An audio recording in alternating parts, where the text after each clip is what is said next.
senior researcher at Aristotle University of Solun, delves into the intricate intersection of geopolitics and AI in his presentation, AI and Geopolitical Strategy. He explores the evolving landscape of global competitions, shedding light on how advanced technological development, particularly AI, shapes the strategies and societal designs of major powers like China, Russia, the EU, and the United States. Dragan unravels the potential risk arising from AI adoption and offers insights into the future landscape of cyber-geopolitics.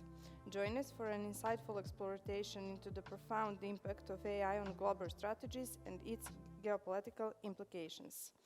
Dragan, welcome to the stage.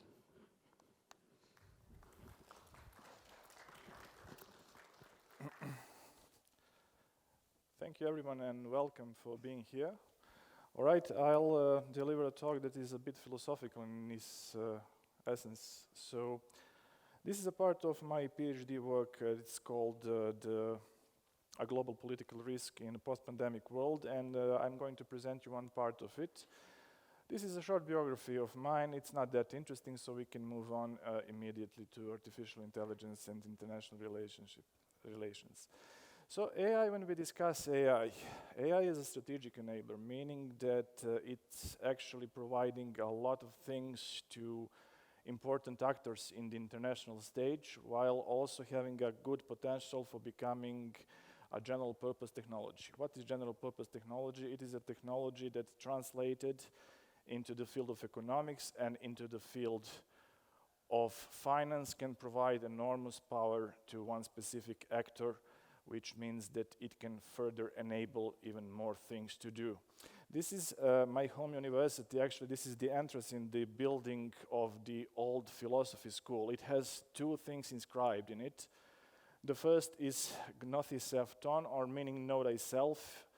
In order to know ourselves, we need to look into strategic history landscape, meaning that we are in a bit of risk because this thing with AI is a bit new and we do not know how to act when something is that novel. The second thing inscribed says that we need to surrender ourselves to muses and graces. It does not mean actually that you need to surrender yourself, but it means that you need to adopt hope and motivation and some other things outside of conflict in order to advance your society, in order to advance yourself as a person as well. This is important, and we will see at the end why. I would like to quote also Professor Wilson, who mentioned something about our world that is in multiple crises. Professor Wilson says that we actually live in a world where our institutions are outdated. They cannot absorb all those risks that we are having at this moment. We still have ancient emotions. That means that our reptilian brain, so to speak, still models our thinking and our ways of perception. And all that combined, above anything else, we have godlike technology. During all those days here, you could see what was the possibility of AI and to what extent it goes. All those things combined, when you have geopolitics moving very slowly, those are tectonic shifts. And when you have technology moving rapidly, you cannot synchronize that thing as well. So, why talking about the great powers? The great powers are actually the center of gravity in the international world. We have China, we have the US, we have, in a way, the Great Britain, European Union, and also we have Russia. If we move on from the ancients and going back to the concert of Europe in 1814 until 1915, so to speak, it's important to mention the great eminence Henry Kissinger, an important figure that nowadays also analyzes the potential of AI. He had a PhD work named A World Restored, where he explains in what sense the great powers back then in Europe managed to hold the peace in Europe, while they've been having negotiations, while they've been having a bunch of, let's say, blackmailing, secret treaties, and so on. It's going to be pretty much similar with AI. Again, because AI is strategic enabler, and it makes many things possible for the great powers. That's the first thing. The second thing that I want to mention is that AI is pretty much having resemblances with the finance industry. Finance industry is powerful, it's fast, it has innovation in its core, as well as AI. There is a book called an engine and not a camera related to financial models in the financial markets. Meaning they move so fast, they're so innovative, and they're so powerful that you cannot regulate them by taking snapshots. You cannot freeze them. You need to act immediately. They're like a mover. They're shaping and they're dictating the dynamics. And that's the same thing in the AI. AI is going to dictate the dynamics. We're going to do moving faster, breaking things, or to find some kind of other approach. Global powers or the great powers, they will not give up on AI potential. You cannot imagine that the US one day will come and say, okay, we are not going to develop AI because we may jeopardize someone. That's the reason why this San Francisco meeting between Xi and the president of the US was so important, because they said we need to have a human in this AI loop. Let's just remember one incident when one Russian military official named Stanislav, realized that, that there was an incident and it was showing that there is a nuclear attack against the USSR. And he was thinking, is it possible? What am I going to do? Should I press the button? Should we start the nuclear war? And then he was like, I'm going to risk it, and I'm going to think it's some kind of, let's say, natural phenomenon. It's not something that is really happening. The nuclear war is not starting. And he was right. That's the example of human spirit and the human decision in the loop. Also about the regulation. That's the reason AI also has some resemblances, like Professor two talks before me said, there is a similarity between the AI regulation and nuclear power regulation, as well as in financial markets. Why? Because as well, nuclear potential provided enormous blackmailing potential for the great powers. And that had to be regulated. There had to be nuclear equilibria. And for that reason, we need to be careful about this also in AI. Again, we have data wars, how to regulate data, how to use them. We have critical raw materials. Let's imagine in 2022, 7th October, there was an issue. There was actually an order from the US stating that there will be no export to highly sophisticated chips to China, because they wanted to stop their development of the military capacity. So that's also one big geopolitical thing that has not been mentioned and covered that much. Yes, for general public, no, but experts do know about it. And all that combined, when you have new types of risks that we don't know anything about it, because they're new, they're novel. Risk is not necessarily a bad thing. Risk is also an opportunity. So, international relations, as we said, they do not change overnight. They move on and move on. We still have this discussion how to regulate AI, what to do about it. There is no harmonized framework because it's very difficult to do it. We don't have harmonized framework in almost anything. We don't have global government. For example, China says, all right, I would like to have a bigger part in global picture. I would like to be in more international institutions. But then again, we need to discuss who is a responsible stakeholder in the global system. The US, China, the European Union, Russia? What are the responsibilities of great power? Is it only to be great, powerful, or we need to be careful about the concentration of power? And especially if we have a virtuous circle, let's say AI is providing to you capabilities that you cannot dream of, would you say, okay, let's regulate it, let's find a way? Or you are going to try, okay, let's do a bit of covertly developing AI for weaponization purposes because we need a bit of more security and safety for our country. It's also a question of sovereignty. As we mentioned, China and the United States are the most important players. Russia is following them. The European Union is doing pretty well in some aspects, but as we know, the European Union has no common defense policy. We have also other risks that are pretty much tough to address in a sense of having developed cybersecurity, possibility of disinformation, possibility of deep fakes. All those things will be even more possible with the AI. And this is something that I mentioned. In order to develop a nuclear capacity back in a day, you need a lot of resources. You had a lot of human capital. You had you had to have a lot of, let's say, physical sites to do it. If you did watch the recent movie Oppenheimer, you remember that they had to build the complete city to do all that thing. For the AI, you don't need that much. You can do it covertly. You can try to pursue your own advantage in a covert mean. All right. And again, as we mentioned, AI development could lead to a revision of the Cold War school of strategic thinkers. We have Thomas Schelling, who is very famous in sense of game theory and decision theory. And of course, we have Herman Kahn, who is also a controversial figure, who was like exploring the possibility of thermonuclear war.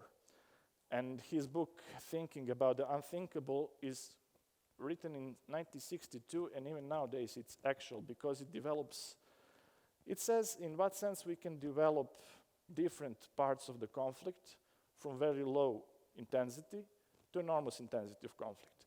And again, going back to the AI development, we can find ourselves again in a problem between the great powers. I do not discuss here AI as an existential risk. It's a different field. It has a lot of in common with AI and geopolitics, but it's a bit, let's say, deeper, and they are related because AI can actually prove to be devastating at one point if we continue having irresponsible policies.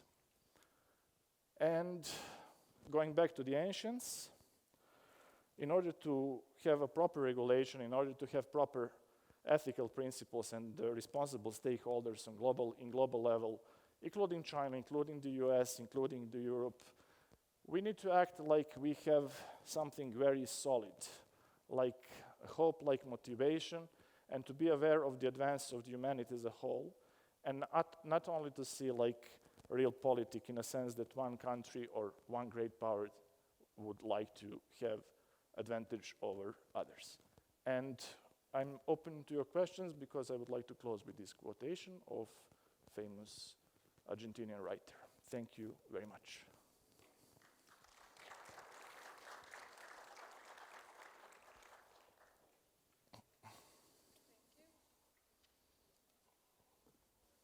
Do you have some questions for Dragan? No? Thank you very much. Lady here. Yeah? Lady. Oh, just wait for the microphone. Sorry. Thank you very much, Dragan, for the presentation. It's actually super important to have a keynote, I believe, on the topic because it's crucial in order to move forward as a society, I believe, to have the cross-sectoral approach of using AI as a tool or being in the AI and data ecosystems. What about, for instance, I haven't grasped your point of view, or if you can share somebody else's point of view from your understanding and knowledge about how the AI and data can contribute to already existing polarization of the world. You mentioned Cold War and moving forward in the direction in one or another way, but we are still very polarized, both in the geopolitical sense or in the tech sense, like having these 2.9 billion people that are offline. So can you maybe share your point of view on this? Yes, certainly we are already too polarized in a global sense. However, if at some point we can reach interdependence in the sense of development of artificial intelligence, we may decrease those risks of being polarized even further. What's the problem about interdependence is that it does not guarantee the peace or common cooperation between the countries. In a sense of having people who can have the access to more data and to the internet and to networks, as infrastructure grows, and for example, as let's say Africa, that is one of the most promising markets, I think that they will have to be even more incorporated into the discussion on global level about the regulation and about how things are moving. And that's also one of the reasons why the great powers are investing in Africa recently, because they would like to reflect a bit more and to have an established position in the financial and energy sector in Africa in order to communicate further on for the perspectives of, let's say, lobbying in the United Nations, because United Nations in some point would have to step in and to say, let's try to find some kind of framework to work for the benefit of the humanity. It sounds a bit normative, but again, it's much better than to have very broad and very deep risk that we cannot mitigate. So that's something that I can provide as the answer to your question. Thank you. Thank you.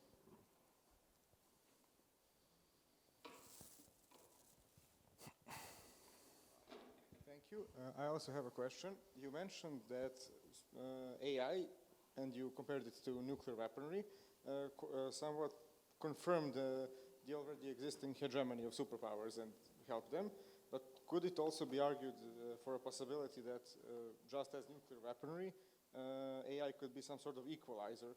If we use an example of North Korea, without nuclear weapons, it would not be a relevant player in the international field. And yet Kim Jong-un can have meetings with Trump, etc., because he has nuclear weapons. Is such a possibility also possible with AI, or no? Well, why wouldn't it be? The thing is that you need to go out in the open and say, look, we have devastating capabilities of our AI. We have weaponized that into a certain point that we can attack your critical infrastructure. And if one state goes out and says like that, it loses its, let's say, plausible deniability. You know the thing when those crashes of critical infrastructures in recent wars, unfortunately, were occurring, and somebody says, look, guy, you did it, and they could say, no, we didn't, prove it. So it could be possible, but again, on maybe some other level. That's the reason why I'm saying, yes, artificial intelligence and nuclear capabilities have those resemblances. It's a different era a bit, but again, AI, you can develop, again, covertly, and there is a possibility, again, to leave it hidden up to some point. And again, AI has a lot of things. It's going to have like these outward purposes that are going to be based pretty much on your internal thinking of the state of the nation. We have this, let's say, paradox where we have a bit of more nationalism, even digital nationalism nowadays, and again we have enormous interdependence in trade, enormous interdependence in trade routes. I mean, after COVID, we could have seen in what sense everything was going back to normal, and even more and more and more. So we have one very strange world that has resemblances to the world before the World War I. The world before the World War I was extremely integrated in a sense of trade. And people were thinking, look how interdependent we are. We are not going to have this war or any kind of war because it's super cool. And yet at some point, emotions and some other interests prevailed, and we had very bloody war. So there is no guarantee that something will remain calm just because somebody has weapons. And also AI has these destructive capabilities, but again, the nuclear issue is again the nuclear issue, right? Thank you. Thank you.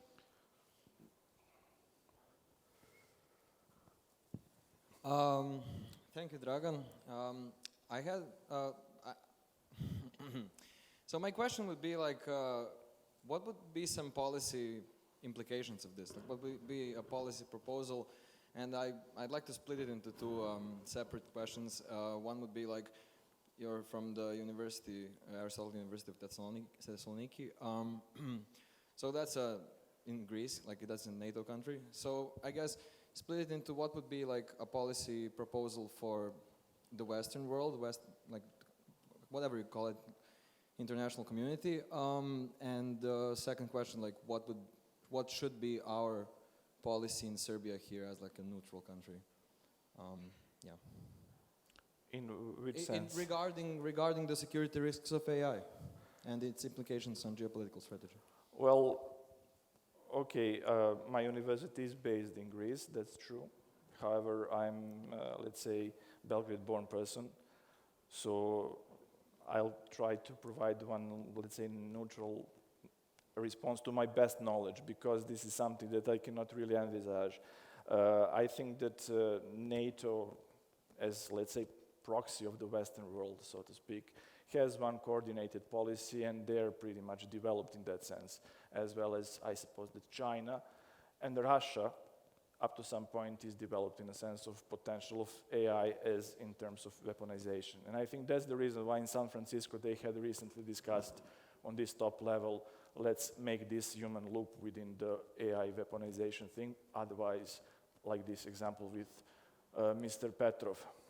In a sense of Serbia, I can only guess and imagine that Serbia is bearing from the tradition of the Serbian military and the Serbian innovation capacity that is not small.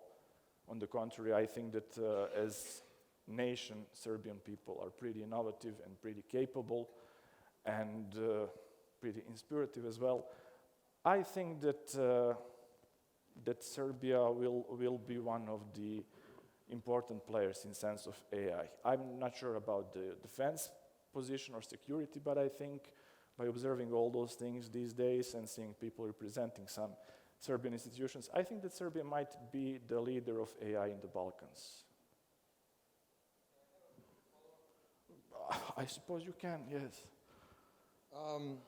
So, does that also imply Serbia should try to create its full tech stack and like go up to, for example, have its own version of like the Torch library or TensorFlow or something like that? Like, do you think that should be like an area where we should try to strive for? What do you think? I mean, I would like to provide a response to it, but I'm not a policy maker. I'd say China is doing something similar with Right. Pelo, but I'm not sure like regarding the amount of data needed and I don't know. Yes, I'm but asking data is you. not fungible, as you may know, and people who are professionals. Data in China is not the same as data in the US. The society and the societal contract that they have in China will never be the same, I suppose, like in the European Union, for example. And Serbia is somewhere between in that geopolitical sense. We need also to respect, let's say, the Serbian, or let's say ours, specificity in a sense that we are somewhere in between, either east or west. We need to also be aware that we are a neutral country, but also we need to be aware that we have a potential and we have human capital, which is perhaps the most important capital globally. I think that Serbia does have human capital, as you could have seen today, yesterday, and so on. So I don't know, maybe I don't have the response because I'm not a policy maker. I don't have the, let's say, access to some things that are like very, let's say, sensitive. So I can tell you just by my, let's say, lucky guess, Serbia, yes, definitely should be a technologically developed country at some point. And about defense, well, you need to ask somebody who's from military, I suppose. All right. Thank you. You're welcome. Thank you. Do you have more? Yes.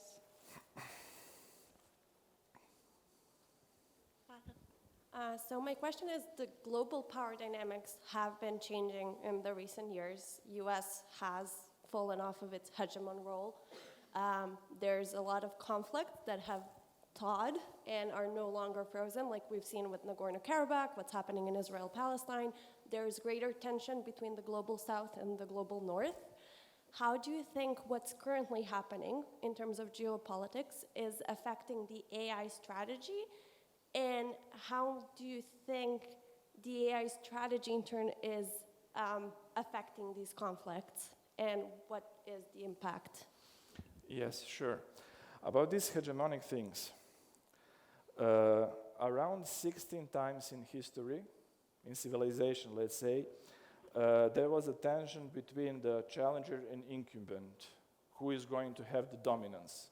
Okay, and that dominance does not necessarily include the military. It also includes economic, demographic, cultural power, as Nye, who is very famous international relations scholars would say soft power as well from recent years.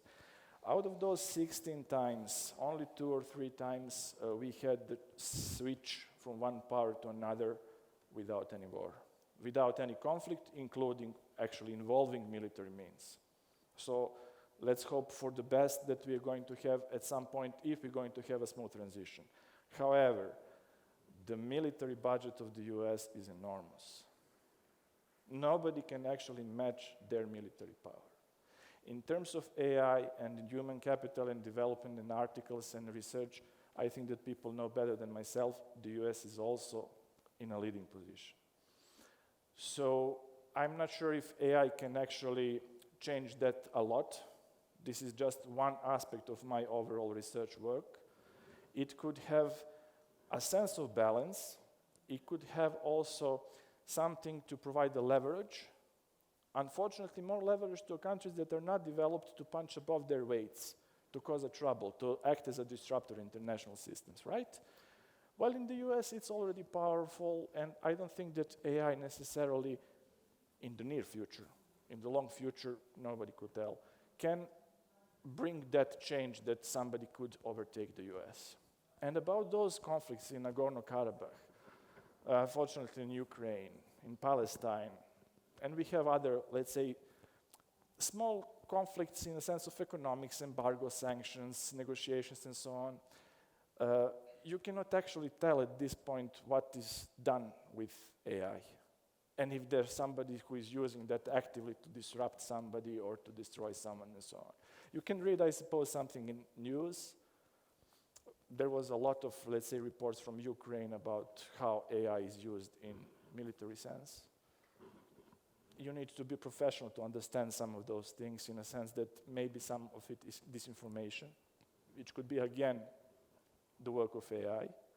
So I think, yes, there is some kind of involvement of deep tech and artificial intelligence in those conflicts, but we cannot say with certainty that it is AI. Again, this is the question of plausible deniability, but maybe in 1, 2, 3 years, when literature is going to be a bit more developed, we could say, oh, okay, this was the work of the AI, right? Okay. Question. Okay. How do you think, well, when it comes to the AI strategy, how do you think that these conflicts are influencing the players who are actually working high level on coming up with regulations and laws, and how are the interests that are involved in these conflicts also being translated into the interest when it comes to the AI regulation? Right, yes. Thank you for putting that again and rephrasing. I think that it does influence. As we mentioned, that book, it's an engine, not a camera. In order to understand what's going in front of our very eyes, we cannot take snapshots. We need to move together with that engine. So I think it does influence. Maybe it's not immediately translated to strategy, as our colleague asked something related to, I don't know, AI capabilities of, I don't know, collective West and those defense military structures. I think that we all learn for our own purposes and our own reasons. Something to be translated into strategy takes time. But again, I think that policymakers, and especially innovative person who have a lot of innovative capabilities, they translate that and improvise a bit. Not everything is structured. It's also the question of society. Some societies are a bit more structured, and they think in more, let's say, defined terms, and some societies are like principle-based.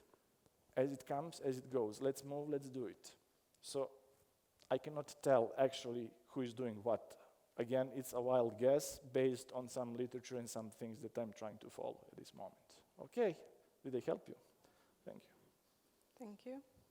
Yes.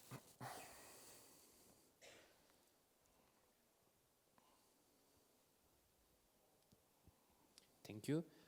I have a question about the resources that maybe we can find about how is AI used as a weapon in geopolitical strategy, because we know that AI can be taught about anything and it can be taught to kill people.